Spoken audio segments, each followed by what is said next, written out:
All right. So welcome everyone. Thank you again so much for taking the time today for today's meeting. I will go ahead and call us to order. I believe we do have an established quorum That is today. correct.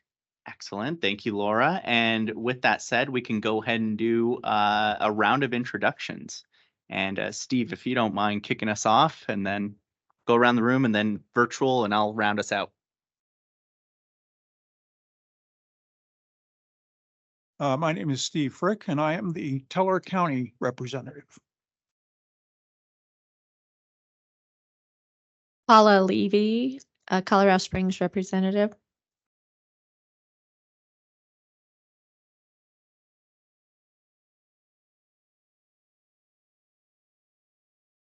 Amy, we'll go to you virtually. All right, Amy Mitchell, Park County County Commissioner, Park County representative. Mary? Hi, Mary Duran and Teller County in El Paso. And then, Mr. Chair, I'm happy to facilitate since you may not be able to see all the names from there on out. Thank you, Jared. I appreciate that. Alrighty, so we've got Commissioner Mitchell, Commissioner Duran, Commissioner Smith. Yes, I'm here. Thank you. And then Commissioner Cronick.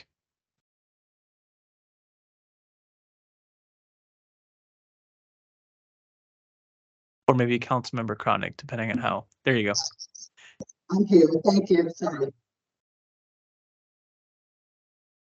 And then literally jumping in right now is Steve Peter Schmidt. And we just made you a presenter, so you should be able to unmute yourself. Thank you. Sorry I'm late. And that's all we have online. Thank you, Jared, and thanks again, everyone, for joining us. My name is Dayton Romero. I am chair commissioner for this great group, and I am representative of Colorado Springs. Okay, so with that said, we'll go ahead and move over to the agenda approval. And welcome any questions, comments, recommended revisions. If not, we could look for a motion of approval. Move we approve the agenda as written. I second it. Thank you, Amy. And I believe that was Kathy who seconded it. Yes, it was. Thank you, Kathy. You're welcome. Okay, we'll move right along here. Oh, we'll go ahead and do a vote on that with those motions. All in favor of approving the meeting minutes from last meeting, say aye. Aye. Aye. Aye. Hi. Thank you, guys. We'll go ahead and move over to public comments and presentations. Did we have anything scheduled for today for that item? So nothing's scheduled. It doesn't look like we have anybody online who is not already a commissioner, and we did not receive any advance requests for comment, and there's no one in the audience to provide comment either. So we can move forward at your discretion. Thank you, Jared. And yeah, just really looking forward to in the future that changing as we look to engage the public a little bit more so that we do have folks in those seats and also some great information coming to us via presentation. I know that Innovations in Aging Collaborative is interested in presenting in an upcoming meeting. So just want to get that out there as we're on this topic. So action items, it doesn't appear that there are any things we need to cover within that agenda item. So we'll go ahead and move over to information. And kicking us off here is the membership committee, and I will give the floor to you, Paula. Thanks. Membership committee report. There's really not a lot new to report, except for what we're pursuing from the last couple months. I haven't heard from the lady from the senior center who was going to get in touch when she got back in town. I'm drawing a blank on her name, but and Melissa was reaching out to people too. I'm drawing a complete blank. So nothing new to report thus far, unless somebody has somebody that they've talked to that might be interested. Bueller, anyone? Okay. Paula, Paula, this is Amy. I am trying to recruit some people in Park County, but it has turned nice and warm here, Mhm. and people have just gone outside. Yeah, most people are checking out. So it might be hard to recruit for the summer months. It doesn't preclude us from still letting people know what we're up to. I know Right. there was a good crowd at PPACG's booth at the Senior Expo last week. It looked like they had lots of people gathered, and especially since they had the updated yellow book, the 2023 yellow book, they were getting lots of people at their table. So I think it's just still a matter of getting the word out, what we do and who we are individually and as a group, and letting people know that there's always opportunity to serve with us. That's all. Thank you, Paula. I always have to give a shout to the matrix that was recently created.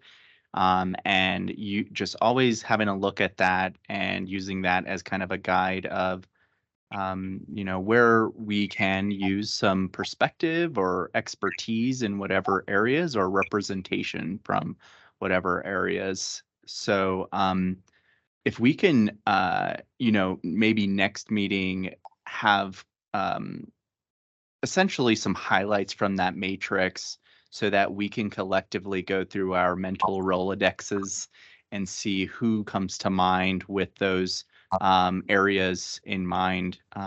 Might be a good way to actually get some names top of mind and lean on us collectively in our networks.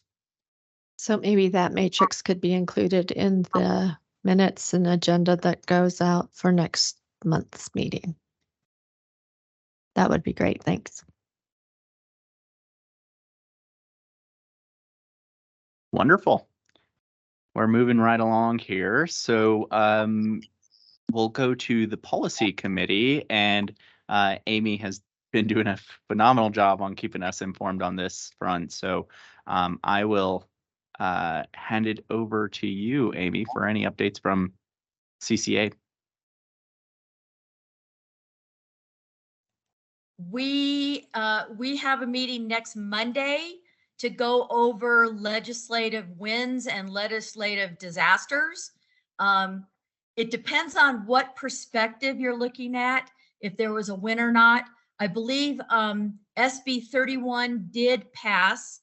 That was to improve access to healthcare for seniors, and have not learned. Yes. I will learn next week what that really means and how they're going to go about implementing the changes that bill put forth. The big talk about zoning for housing, that 213 failed. There could be a special session called. There was a property tax bill, SB 303. It passed and 304 passed.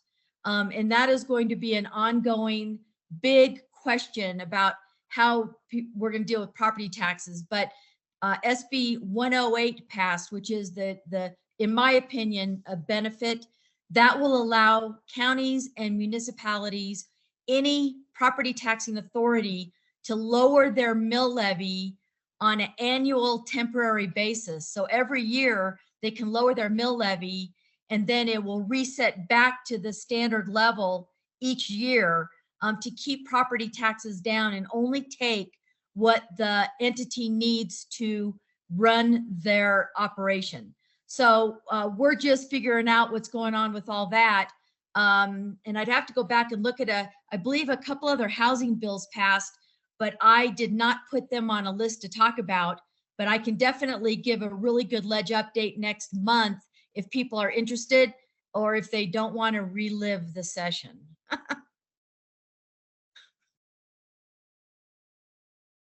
I laughed, Amy. You couldn't hear me. Okay. Yeah, you're thinking the same thing, huh, Laura? Yes, it was quite the rodeo. Thank you so much, Amy, for that update, and certainly we'll take you up on that for next meeting. Really appreciate your insight and the way that you kind of contextualize things. It's really, really helpful for this group. Sure, I will come up with a list of aging specific bills after I meet with CCA and have a good presentation of all the good stuff that did come down. So thank you for that.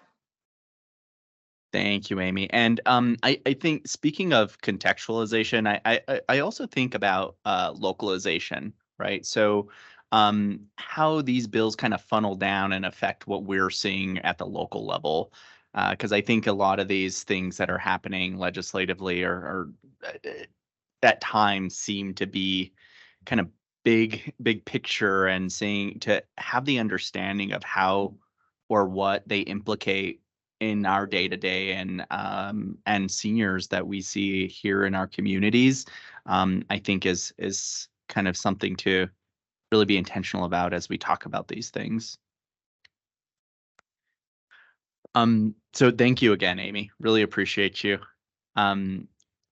We'll go ahead and move over to the PPACG Legislative Committee. And Jared, I see you're ready to go, so I'll hand it over to you. I am primed and ready to go. So Amy, as always, does a fantastic job of covering a lot of the aging related materials that we're covering at the same time too. And Commissioner Mitchell, I don't know if you caught that, because I know you were listening in on the board of directors meeting last Wednesday. But 108 was a big topic of discussion. And we are looking at ways, because our understanding, and correct me if I'm wrong, Amy, is that that is true for any property taxing district. So schools, libraries, special districts, metro districts, correct? That is correct, though schools most likely are recommended to be exempt, but they can, if they believe that they don't need to take their full mill levy allocation, they can reduce. So it is a really great thing for everyone, because we counties specifically, I'll speak for them, we do not want to tax anyone out of their home, and we are not going to be greedy. And we are under Tabor still in Park County, but all these other debruced counties and municipalities, they could end up with a huge windfall. And we are going to reach out to many, and counties are reaching out to many of their municipalities to ask them to really be thoughtful about how much money they take.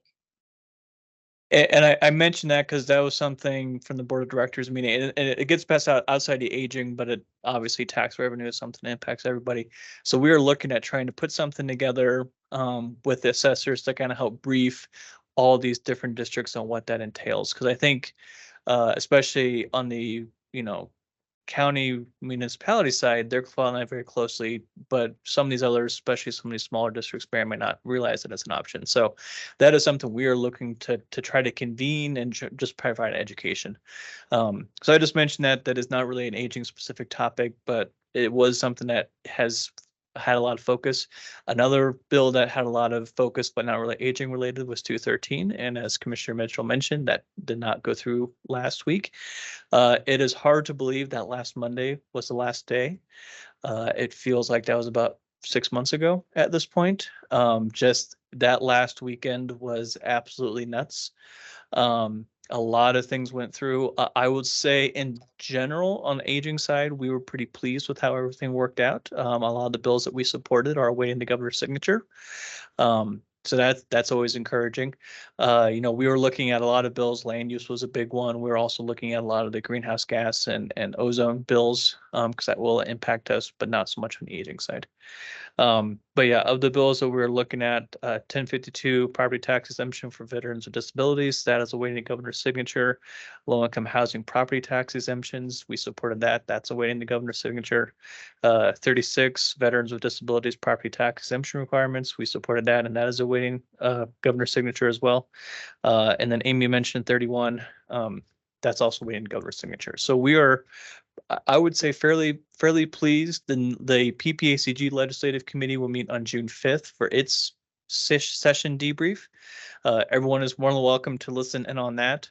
But we figured Dan Jablan, our lobbyist, I don't know how much sleep he got those last 3 or 4 days, but we figured let's reward him for a good session, get him some sleep, make sure he doesn't pass out on us. So we were like, let's wait till after Memorial Day holiday to have him put everything together, see what makes it through. Obviously, in the news, governor is making a lot of decisions on either signing or vetoing. And so that'll give us a chance for everything to settle down, see what made the signature, what didn't. We're not hearing anything on terms of a special session, but that's always a possibility. But so far, we haven't heard anything on that. And Mary, to your, I saw your comment, 8:30 a.m. on June 5th is when the legislative committee will meet. That's also a hybrid meeting that's via Teams as well, but also they meet upstairs for anyone who really wants to listen in person. If there's anything else I missed, feel free to chime in. Otherwise, that's all I've got. I think I saw Kathy's hand go up at some point virtually. So Kathy, please.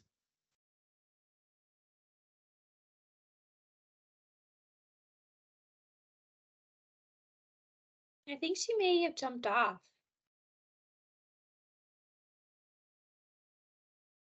Okay. If we need to revisit or when she jumps back on, we'll give her an opportunity. But I appreciate you, Jared. Thank you very Okay, much. sorry, my bad. She's still on there. Sorry.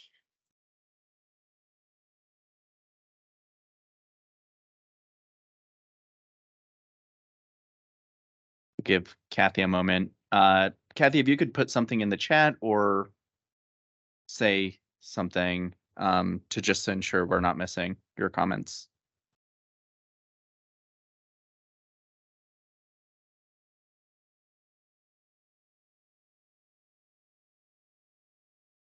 Okay, we'll go ahead and move on to the PPACG board items. And Jared, I'll hand it back over to you. Alrighty, I did not prep notes for that, so I'll lean on Laura a little bit because since she was in that meeting too. In terms of, that's right, you were at Casta. And so it was a fairly light board agenda.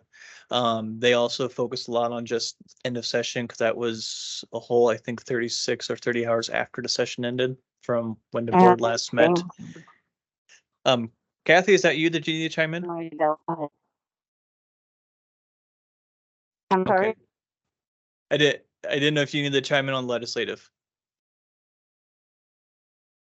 Yeah, I was on the CCO8 legislative, and we've had 2 passed that reported, and the 213, they haven't fully decided if we want to.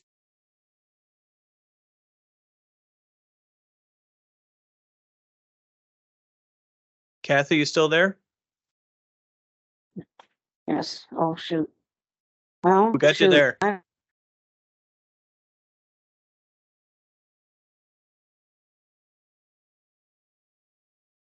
All right, feel free to interrupt. I'll just go ahead and go back to board. Nothing on the action informational items specific to aging, but we did have a recognition of the AAA director, Jody Barker, who has received a HENGEM accolade, a lifetime achievement award from the HENGEM accolades. Gosh, 2 weeks from tomorrow now already. So that we were very excited about that. We did take some time to recognize him and all the outstanding work that he has done throughout his. He probably doesn't like to work decades of service, but I'll use that term. Obviously, he is a great asset to this community. We're very proud that he is here, but also very happy that he was recognized for that work. That's really about the only aging-related thing, just because the board wanted to take some time to be able to meet each other. A few new members on the Colorado Springs side. But yeah, so that's pretty much it on the board. Awareness: the board will be meeting in Teller County. Not the next meeting in June, but the following meeting in July. And so the board last year started moving around to some of our other counties. And so July will be in Teller County. We are most likely going to be at the Ute Pass Cultural Center in Woodland Park for that meeting.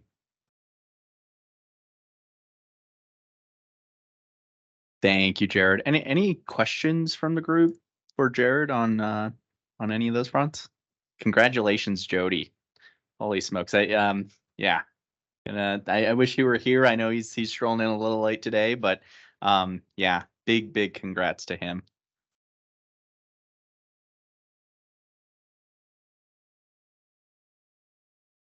All right. Thank you. Thank you, Jared. Appreciate you.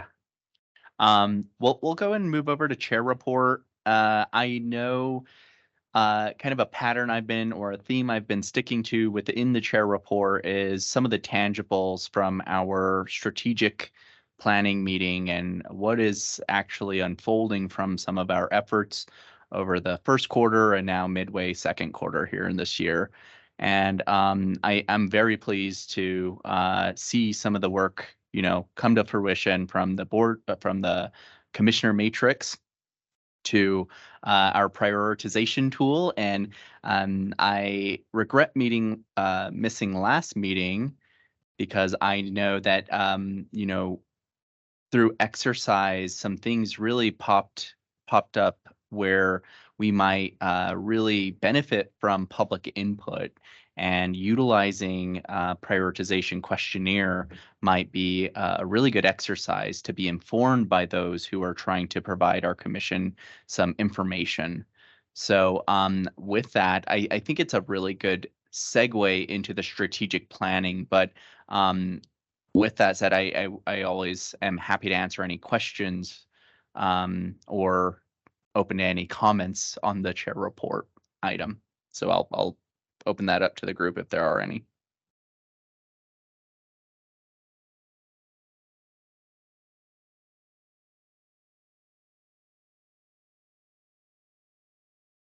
Cool.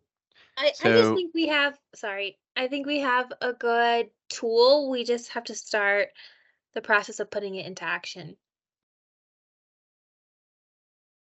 And I don't know what those steps are, right? So what's the next step to actually get issues in front of us? And when the issue, like, how are we getting the issues in front of us and how do we start that?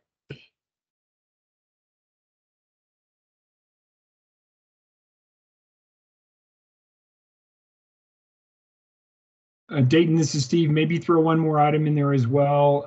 It seems like there's maybe one more meeting or at least conversation about just buttoning up the open conversation from last time and getting that formalized into a document or a process that we ask people to submit through. Fantastic points. And Mary, I'm all about that action. So I think I'm super excited to get to that place where we are kind of seeing these tools being utilized and valuable. And so with that said, I'll go ahead and move over to the strategic planning and review the public input prioritization input tool. So this is a product based off of what you all discussed last meeting, and the executive committee met and took a first draft, or attempted a first draft with Melissa's help, where we can publish this and provide it to those who are interested in providing information to the commission. So we can go through this document, and then we could also discuss avenues in which it can be distributed and accessed and so on and so forth. But first, we all have to be kind of in agreement on what it looks like, what it needs to include, and kind of refine it. So yeah, we could just kind of scroll through it here. So really important to be clear on what the mission and vision are of the Pikes Peak Commission on Aging, so that people have that sort of context as they're going through this questionnaire of what we're here for, what we intend to do, and how do we work. So if we can go ahead and scroll down.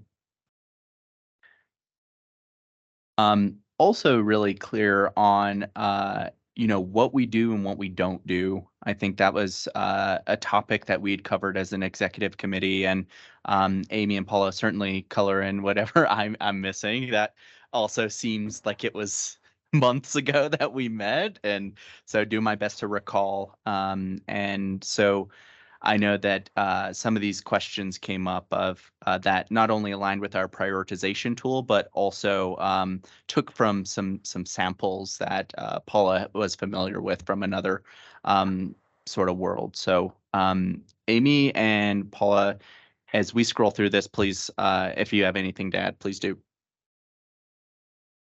I think we wanted to just give people a structure or an outline to fill in to help them help us understand what their issue was or is, and tell us more about it in a more structured form, so that we're not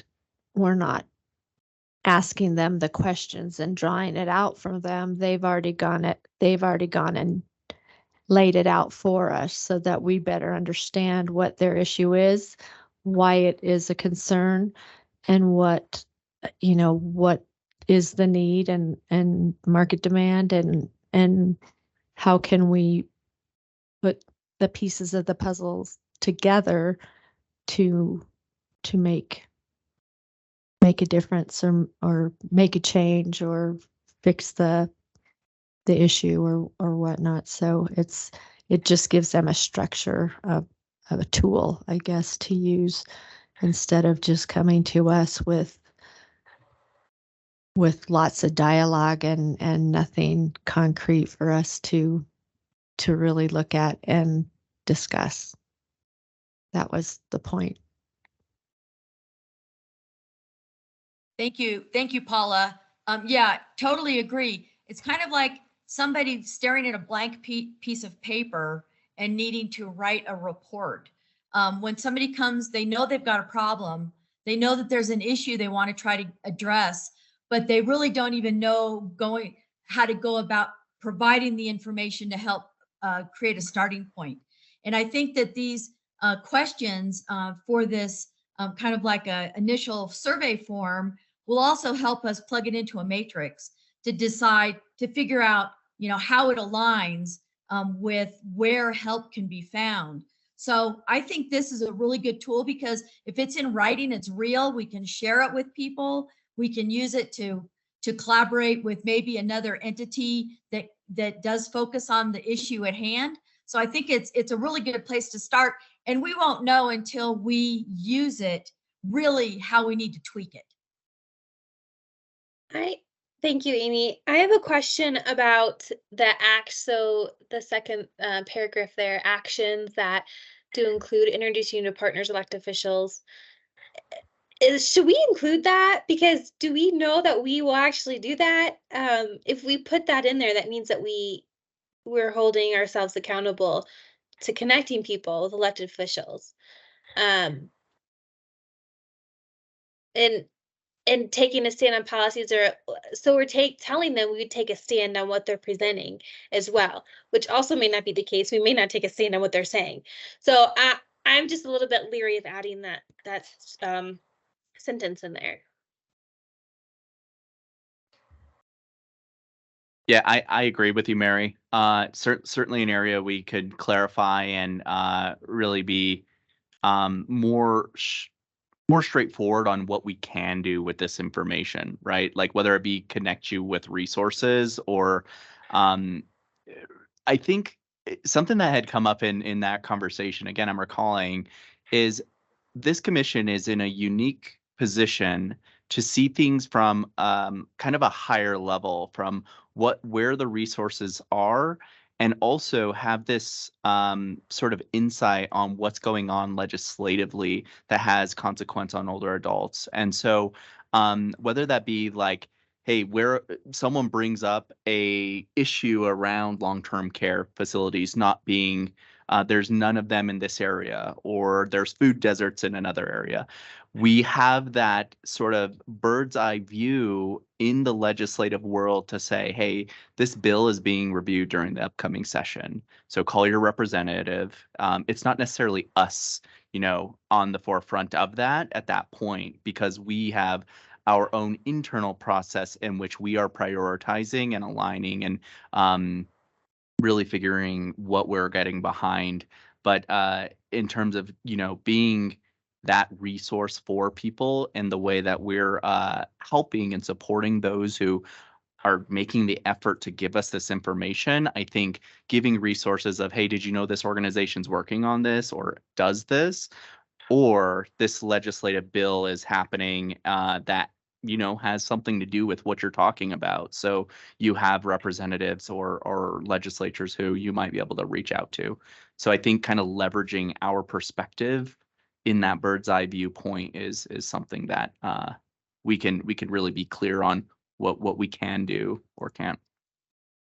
I agree with Dayton, but I think we could stop the sentence or who can assist further who can assist to further the dialogue period, and take off also crafting and taking a stand on, just who can assist to further the dialogue period, and not being so specific, because like Mary said, we might not be for what they're wanting to bring forward. So just furthering the dialogue would be enough, I think, to close that sentence out, maybe. I don't know. What are your thoughts, Mary? I see, Steve, you keep coming on off of mute. Did you want to say anything? No, sorry about that. I was just Okay. making background noise. Oh, it's all good. So Paula, I think we should take all that sentence out and just make it even higher level.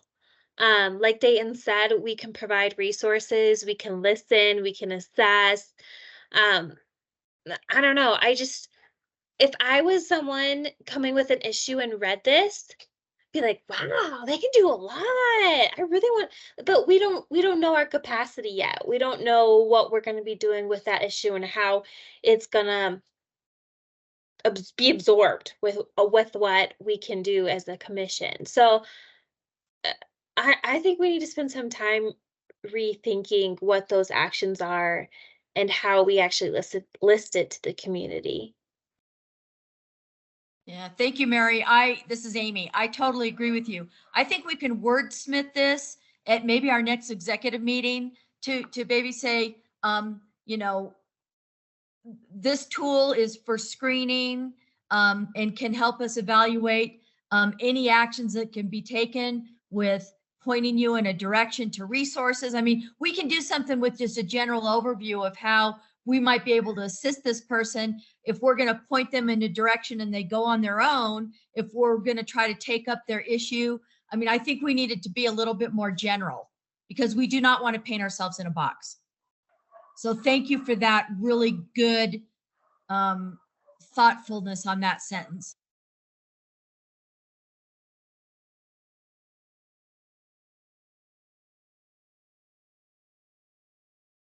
Yeah, I appreciate you pointing that out, Mary. Because I think the clearer we are on what we can and can't do, the better for our people, because they know how to kind of harness us as a resource for themselves as older adults. And we also have clarity internally of what we can do with this information as we receive it. I want to point one other thing that came up. I brought it up during our executive committee meeting was this just being accessible for people, because I think just kind of taking into account the varying education levels and having an expectation around the quality or the writing skills of folks that we'll receive attempting to answer these questions, right? So that could vary from doctorate level folks who are entering answers into these questions all the way to, someone who is, not as educated. So I think these questions being accessible in a way that are easy to understand and also, to an extent, don't require kind of a a master's or a doctorate level degree in order to answer, just so that we are accessible to receiving this information. So I thought that that is just kind of a notable point from an equity standpoint. Yeah, I think that's good to be thoughtful of everyone to use it. Quick question. Why did we ask them about the 4-year plan? Does it align with the 4-year plan? I saw the note on the top about it, but why are we asking that? So we're actually asking them to do a lot of research. Like they have to know No, about the 4-year plan, they have to know about the livable index and what it is, versus just coming up with an issue and bringing it to us. Yeah, I would think we'd need to attach it if we're gonna leave that in there. I think that, so I kind of gave a template from something I was working off of, and I think that might have been left in and not necessarily relevant to this, is my guess. Melissa's not here, so we can't ask her that question, but I know I was just reading off a template that I was working off of for another project, but she might have just included that. I have since sent her, scanned and sent her the actual template. So I think that might have been an oversight on her part. Yeah, and Mary, again, just great questions, and I think this is a really raw version, right? It's not ready for publishing quite yet.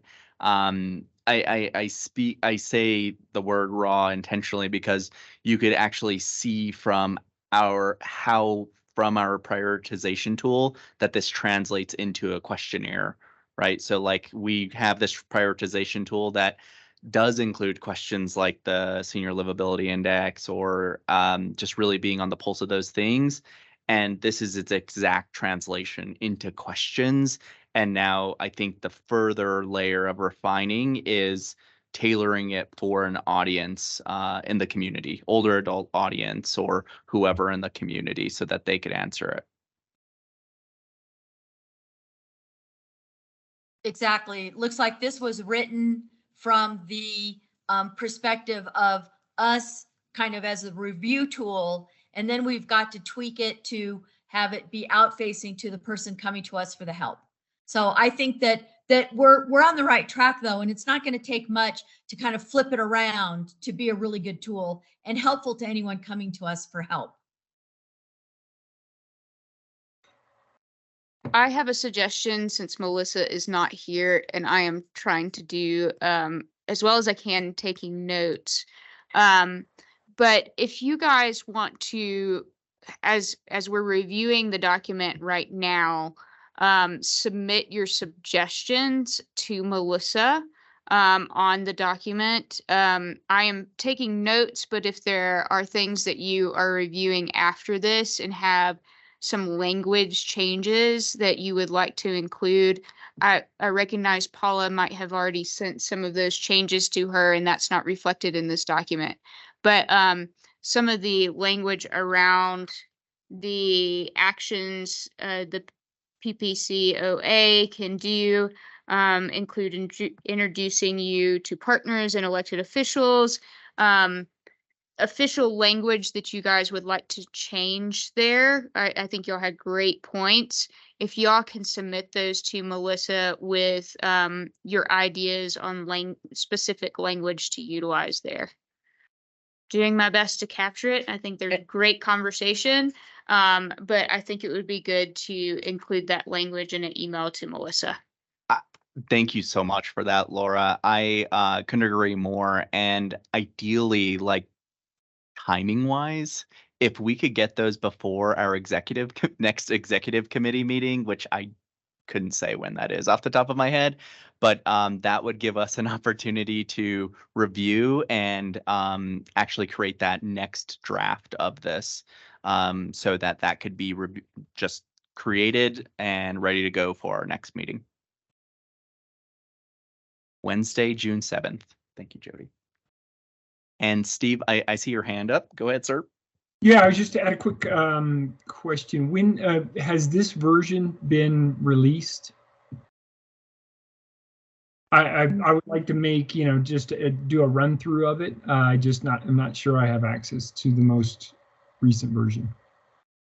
It has not been released to the public in the way that it is to be released when it is finalized. Obviously, this was a public packet that was sent out for this meeting, but I will follow up with Melissa and see if we can get the most up-to-date version that Paula has submitted out to the committee so that you guys can put it on that document, on the direct document, your suggestions, and have those in preparation of the June 7th meeting. Perfect. Thank you. Yeah, thanks, Steve. Ideally, again, timing wise, we have like the almost perfect draft of this. Of course, it's going to be dynamic. We're going to clean it up as time goes, but we have the version that we would like to actually activate and use it with the purpose of people filling out to the public after our next COA meeting. So the revisions by the commission is recommended before June 7th, which is the executive committee meeting. And we will kind of have a working meeting where we will create those revisions, send out to the commission, and we'll have that to kind of all rubber stamp by next meeting. And I think a worthwhile conversation is the means in which we make this accessible for people.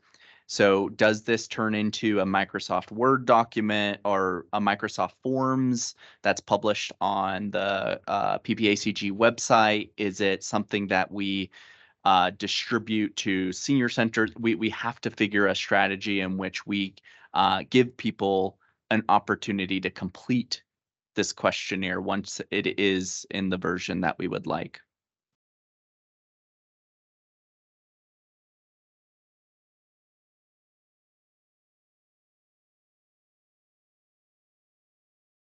So any suggestions or comments on that? And I think we could also, going into that executive committee meeting, take that into account as well. So with your revisions of this document, please include sort of any thoughts or ideas that you might have on the distribution channels. And, I'll look to Jody and his staff if they have any precedents or guardrails set up already with a tool like this and how it's deployed in the community.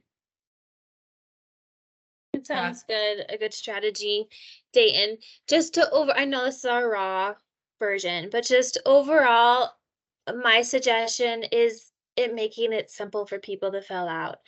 When I look at all these questions, I'm like what Amy said, it is a 7-8 page report.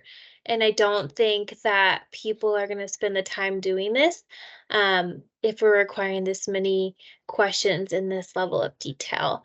So I think keeping it simple will not frighten people away of filling it out and giving us the information. So just my suggestion. Yeah, this is a good starting point, and I think that we will be able to zero in on what information do we need to be able to understand the need and then help figure out next steps. So I think we're getting there, but I totally agree, Mary. We don't want it to be a burden or overpowering, but we need enough information to know what it is we need to know to be able to figure, to help. So anyway, and Dayton, for the I think we will lean on Jody some on how he believes is appropriate for us to be able to put these out. But I envision even giving them to our senior coalition.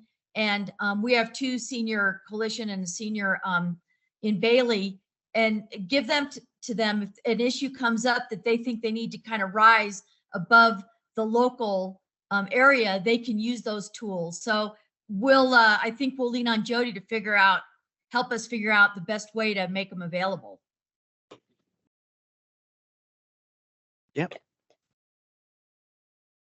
Well, thank you all. I think one of the things just looking at this is making sure that it does not appear duplicative to some of the recent surveys. So, of course, as you know, the Aging 2.0 process, which you're probably the most familiar with, what kind of questions were being asked there, and where might we go ahead and draw that information from without having to survey someone yet again. I would also encourage a review ultimately of our current, which is the old 4-year plan that's about to expire, but our future 4-year plan as well, because just looking at the page that's on the screen right now, there's several. They may not be worded exactly the same, but they are asking some of the same kind of information. Our CASOA survey was distributed statewide, and so it did hit a lot more people, but the portion that applies to our area plan, our 4-year plan specifically, is detailed. While our 4-year plan upcoming for July 1 isn't technically official, it is part of the public domain at this point because it was received at a recent board meeting before we turn that into the state. So it is out there and available. If someone knows where to dig on our website, you can go to a past board meeting and find that as part of the packet, and it could help this as well. But really thinking about locations for distribution of these, we're all connected at some point with some of the same resources, but we all have different circles that we walk in. And so I would consider and encourage thinking beyond the obvious. And, maybe it's a group that you're associated with in your community, in your neighborhood, and taking those as well. But yeah, some of this information is going to be really ultimately very helpful as you are continuing to move forward.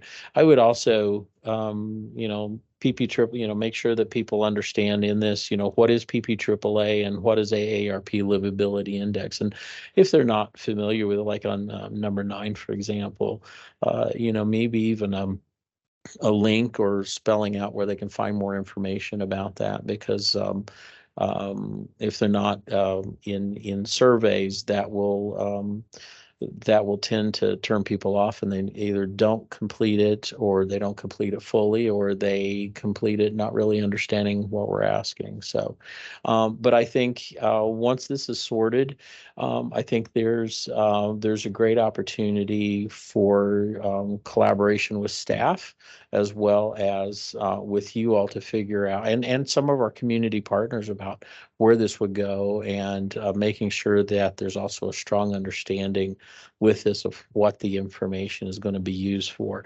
That's something that we learned in the state survey process. The people wanted to know, why are you asking this? What is it going to be used for? Where is it going to be used? And where's my information going? And so we want to make sure that we're very clear about that, because we have done a really good job in aging services to encourage people not to answer things they haven't asked for themselves, So we're kind of working backwards there to say, but this one's okay, please complete it, so we know how best to help you. So yeah, but I like the track that you're working on here, and just know that staff are here to help with that, depending on what you thinking to the question of, the logistics of what this looks like, there are opportunities to either do this in printed format or even in a system like in a link to a Google Doc that can be compiled. This information can be compiled and be a little readily available to review as a shared document ultimately when you're either finished, come to a time frame when you're finished for review. So yeah, keep up the good work and just let us know where we can plug in. Thank you, Chair. Thank you, Jody. Really, really insightful. Again, I think we could shave off a good amount of these questions with the amount of duplicity that you'd mentioned and us just having that context already and not really leaning on those who are filling this out to give us that information. And it'll also give us an opportunity to focus in a little bit further. Yeah, Laura. I have a suggestion. And this is just from my kind of planning outlook of how to tackle these things. Create your questions, run them by your audience, right? So run them by, seniors, those that essentially this document would be for, and say, and this is something that we could take to a senior center, or this is something that we could take, even to a lot of our rec members and say, but I think also it's good to take it to individuals that are less informed, right? Because that's really that's where we kind of miss that connection, and you're trying to get public input from those that are not already cued into these programs, right? So I think that once the questions, I know you are trying to get this out there pretty quickly, are formulated by you guys, it would be nice to test them, right? And I think that that's something that could happen pretty quickly given our connections at the AAA.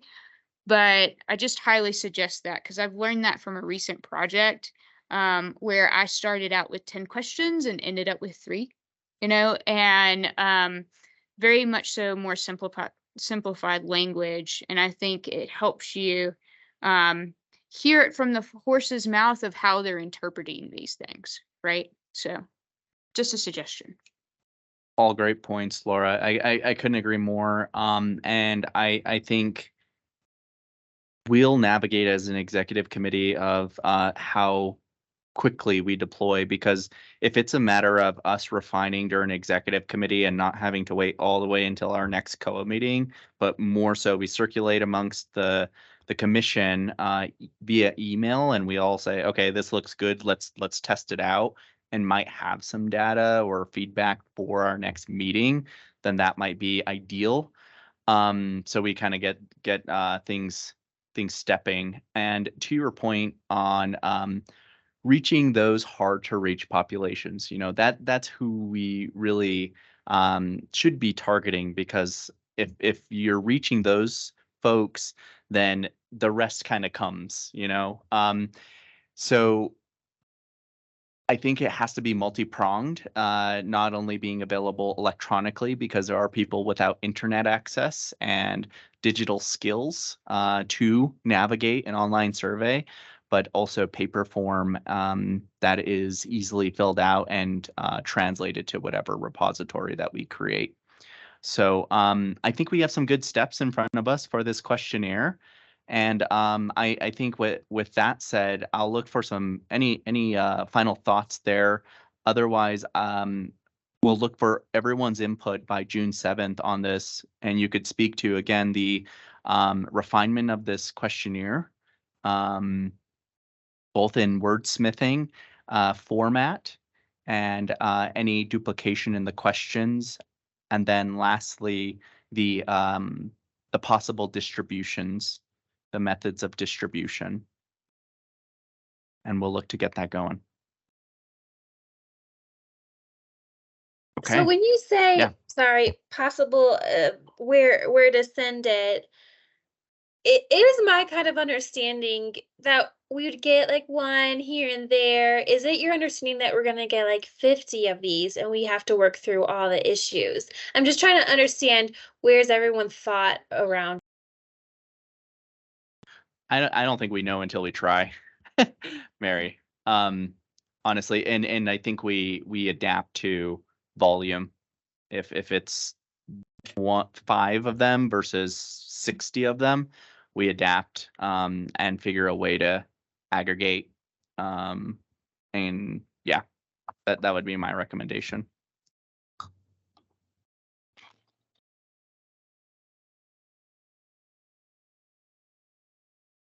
Hi, Mary, it's Jody. So all really good question, good point. So we are under our Older Americans Act requirements. We have to survey every single one of our clients, regardless of how many services they receive. So typically that's around 7,000 to 8,000 surveys that go out, and yes, they do all come back all at once. We use a variety of input. It's primarily our volunteers who sit down and input that the responses to that ultimately into a Google Doc so that we can compile. We also have the opportunity to look at specific narratives, not just they checked 1 through 5 or whatever the question might be, but there are a variety of ways that we can do that. But there is that is the reality, is if we are going to send out a batch or if a batch gets dropped off and asked that they be returned by a certain time, it could certainly be back here all at once, or it could filter in onesie twosie. It's hard to know, hard to say. So it really depends on what your ultimate timeline is going to look like. But we're happy to help support that as well for aggregation of the data once it starts coming back in. So, and I think it's important, kind of a reminder, top of mind for me is like, who's our target audience and who would we like to be completing this? And it's ideally someone who has kind of an understanding of how to utilize as a resource, right? This isn't, to me, it's not a CASOA sort of event where we're surveying, all the regions. That's been done and done really well. So how do we get this to folks who, at least my goal is to make it accessible to people to know how to use us as a resource, not kind of blanket, let's ask everyone these questions. It's people who want to inform us on something and want to be pointed in the right direction, given the right resource, or giving some guidance by our crew. It's a comment box, right? Kind of that situation. You're soliciting comments. You're not asking everybody for a comment, but you're leaving a door open for individuals that do have a comment, right? So. This is Amy. I kind of see it as an issue comes up from a senior or from somebody else in the county. I envision putting them in our senior centers, probably with maybe our health and human services. And when something comes and they don't really know how to navigate, or that it's something beyond their scope, they can use this form to push it to us and see if we can help them navigate. So that's kind of how I see it, as just I don't know, used to send up a pink slip when you needed help or information in the way olden days. I'll date myself. So that's kind of how I see we can use it best. I think we're all on the same page then. I think we're all thinking the same thing. An opportunity slip. Love it. I love it. I love it. Something that I tend to just throw a word of caution out always, as we're kind of molding this, and what it leads to is we're not service providers, right? We don't want to be service providers for people. They're amazing resources in our community, in which can help our people. And so understanding again, what we can and cannot do is really an important sort of thing to emphasize as we do this. Steve, I seen you come off of mute there. Sorry to interrupt you, bud. No problem. I'm slow on the mute button, but no, I just wanted to echo that was the context from last week's or the last meeting's conversation, is that it was really designed as a tool to try to educate and guide people into asking the right questions so that they're, have some level of vetting before they hit us. And then also providing a little bit of more guidance for us to be able to support that as well. So I think we're all in alignment. Okay, Amy. Dayton is leaving the building. It is all on you. Yes, I'll say one last word. Thank you guys so much for everything and your continued commitment to this group and the seniors throughout the region. I think this tool is really exciting to Mary's point a little bit earlier of really starting to get some action in front of us. So I'm all for that, and I really look forward to everyone's comments and recommendations to review for June's meeting. So thanks all, and thank you, Amy, again for taking over for me. Bet, Dayton. All right, I think that strategic planning has been thoroughly discussed, and we know where we're headed. So that's exciting. Discussion items. Does anyone have a topic that they would like to bring up to discuss at this time?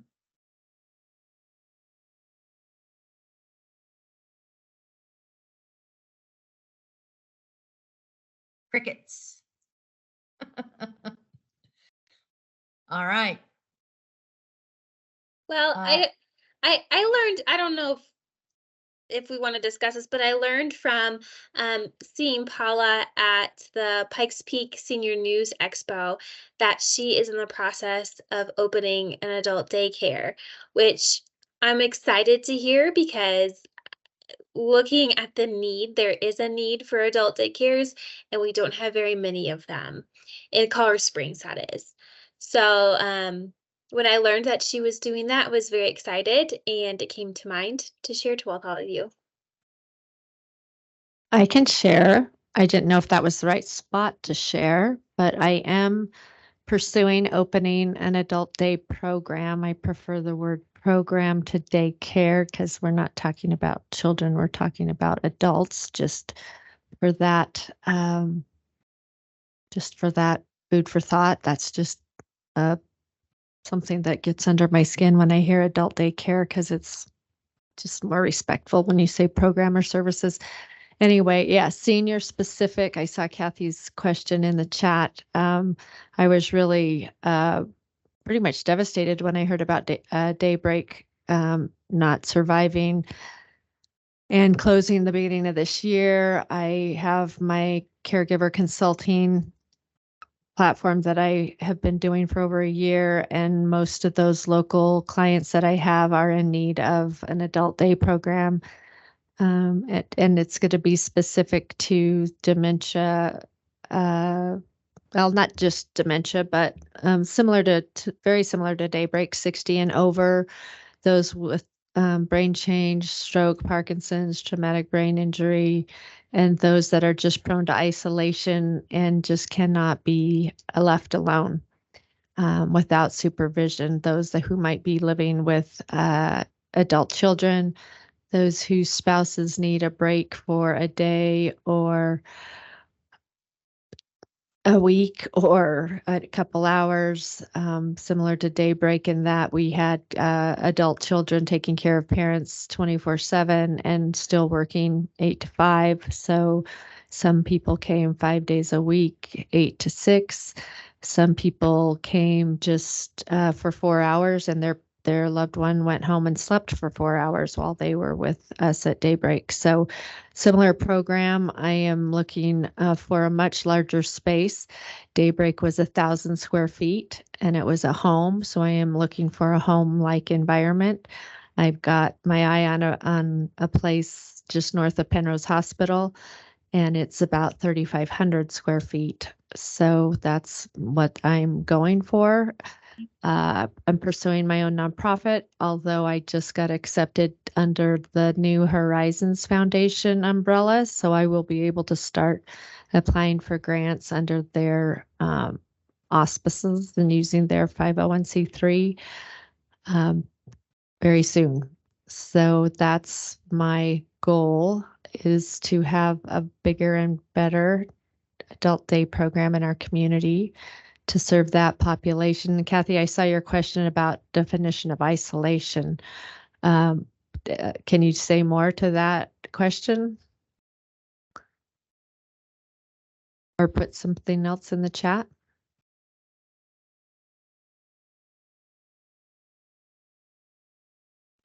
No, definitely. No, definitely had no. Oh, I'm not following. I think it was an agreement that Oh, isolation was Okay, thank you. Does anybody else have any questions about that programming? It's going to be called A Place Like Home. I already secured that name. I've got my board in place. And what else? Paula, I'd like to kind of touch base with you on specifically around transportation. Transportation to day programs has actually been a really difficult thing for our specialized transportation providers, because many of the day programs discontinued their own transportation services during COVID. It is, as a new program may be opening, I just want to raise that awareness. Mhm. That is a important piece that I know is a pain point right now for transportation providers to pick up this, I hate to say this, slack of where that had Mhm. dropped Yeah, off. I understand that. And that's why Daybreak worked 3 years on getting a vehicle from CDOT and was awarded that. It was a grant through CDOT. We were awarded that grant right before COVID. It was a 2080 match, and we waited till after COVID to receive that vehicle. They found COVID dollars, and we didn't have to pay a dime for that vehicle. So we were going to provide our own transportation with our own drivers trained to receive, especially the dementia participant, onto the bus and be qualified to transfer their medication and some medication that had to be under lock and key. Unfortunately, when Daybreak went away, that bus went away. I believe Teller Senior Coalition may have gotten that bus. So that was a big thing for me, was to be able to provide our own transportation, to have trained staff being able to receive the people on the bus. And we've used our personal cars before for Daybreak, and there was a gentleman who would only come with me. It was about a 45-minute pickup because I had to go in and look at all of his tools and then kind of coax him to my car. And I'm like, "Oh, Dean, do you have a drill?" "Oh, yeah, I have a drill. What do you need that for?" "Well, I have something to drill over there." And he's like, "Well, do you even know how to use it?" And I'm like, "No." He's like, "Well, I guess I'll just come with you then." And so that's how I got him in the car. It's a huge need. It's a hard enough for the family member to get them up and dressed and to the table, let alone out the door to a place where they really don't want to go until they walk in the door. So yeah, I will be writing a grant for another vehicle. It's probably going to be at the top of my list and I've driven a CDL before, so I'm not afraid to do it again. So Well, in the RFP process, the super NOFA will be dropped by CDOT here in a couple of weeks. So keep an eye out for that. thank you. Yeah, I kind of know all the ins and outs of what I need to do. So I'm on it. And I'm very excited. Well, and Paula, this is Amy. I just want to say bless you, because I got to see Daybreak. I got to stop in one day meeting you there. And as Mary said, there are not many of these programs available. I can't think of one there's nothing in Park County. I mean, we don't have anything up here.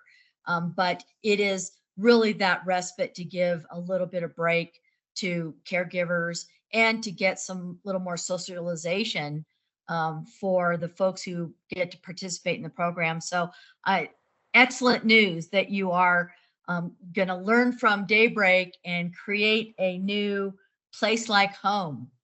Good for you. Thanks, Amy. Yeah. Any other announcements? You did tell our senior coalition get the vehicle? Yeah. I haven't gotten approval yet to use it. Okay. So yeah, Steve just confirmed that Teller Senior Coalition did get the vehicle. So I know where it is. Amy, I have two more announcements. I guess it's kind of announced, it's blending into number 9. But the Colorado Springs Senior Center is going to be closing their doors on June 16th to start a new building project. The building will begin in August and will take about 18 to 24 months. So in the meantime, the senior center staff have found other places to hold programs. But that's a long time that older adults are going to be without the senior center. So just us commissioners knowing that that place that many senior centers go for socialization, food, exercise classes, and so forth, is not going to be there for quite some time. And then the other piece I had is in Teller County, the Mental Health Alliance, the senior work group, has been working on sort of an iVillage model, but they're calling it neighborhood connectors.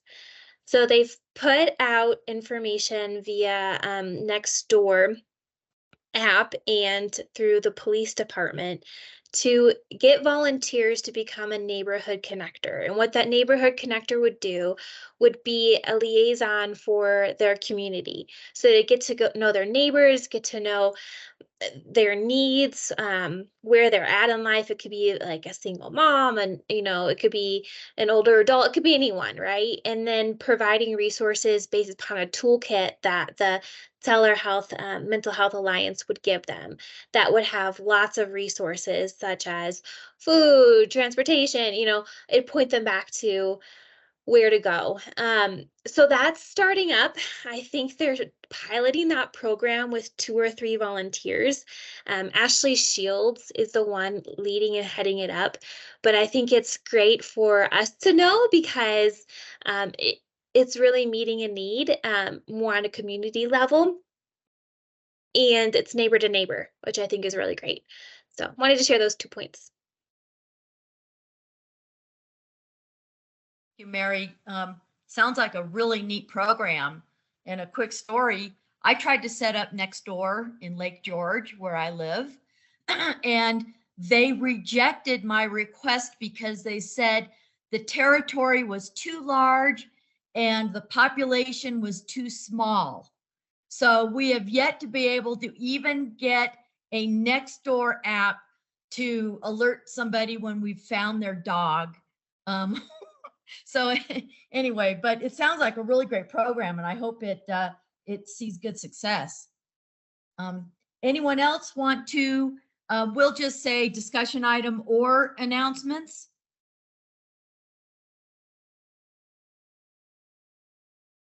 All right, hearing none. Next meeting is June 21. Our goal for getting comments regarding our tool and questionnaire is June 7. So we can gather all of your input and comments and start wordsmithing our questionnaire and such. So if you could get those to Melissa, she'll be our collection point. So thank you for that. Executive committee meetings, first Wednesday of each month at 10:30.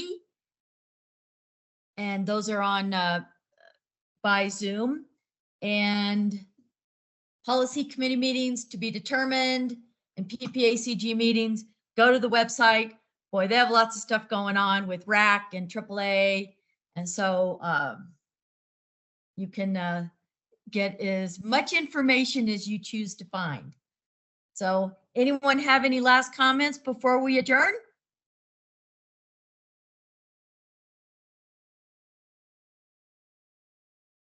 Hearing none. I move that we adjourn the meeting, and thank you all for attending.